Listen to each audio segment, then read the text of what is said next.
Order! Order! You are an incorrigible delinquent at times. Behave yourself, man!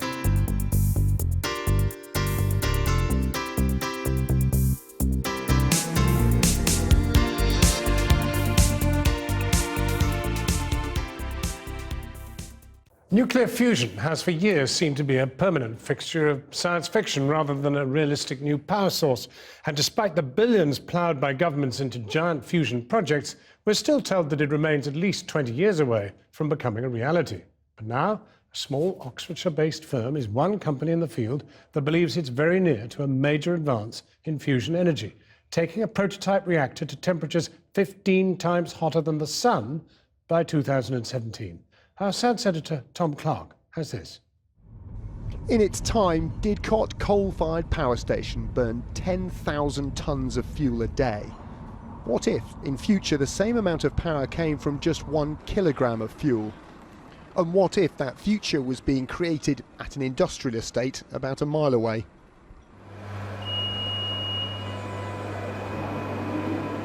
What they're making here is a charged gas called a plasma. It's at the heart of efforts to make power from nuclear fusion.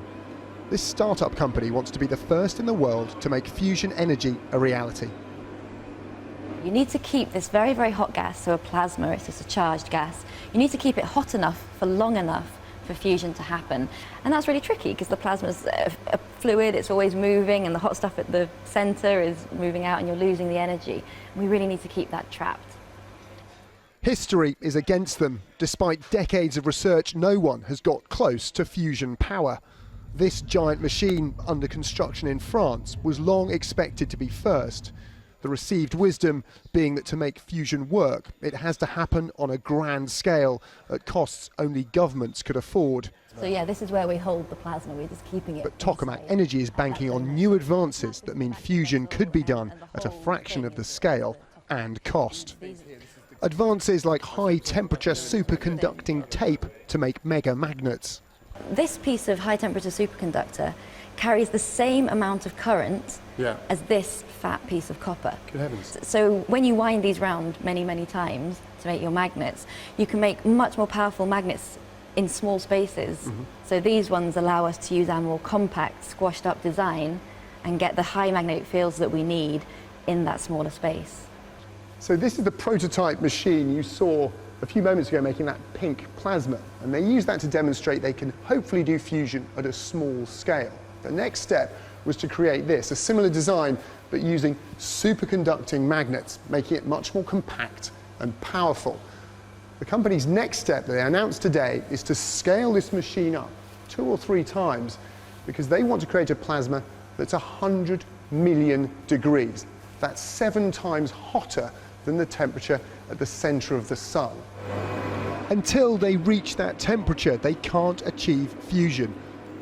They got a small amount of seed money from the public sector, but since they've attracted nearly £10 million of private investment. There are plenty of risks in almost all of the companies that we fund, and they continue to be right the way through the development pathway. But this one has probably the most spectacular combination of risk and reward that I've ever seen.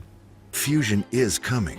But there's been a major shift towards private money chasing the massive potential of fusion, and there are far more well-funded startups in the field. It's a race that General Fusion plans to win. Canadian General Fusion is one of 3 fusion firms in North America, each backing a different technology. Tokamak Energy has its work cut out to be the first to commercially viable fusion power, but the race is on, so fusion may not remain decades away for much longer. Tom Clark, Channel 4 News. I've been getting away with it all my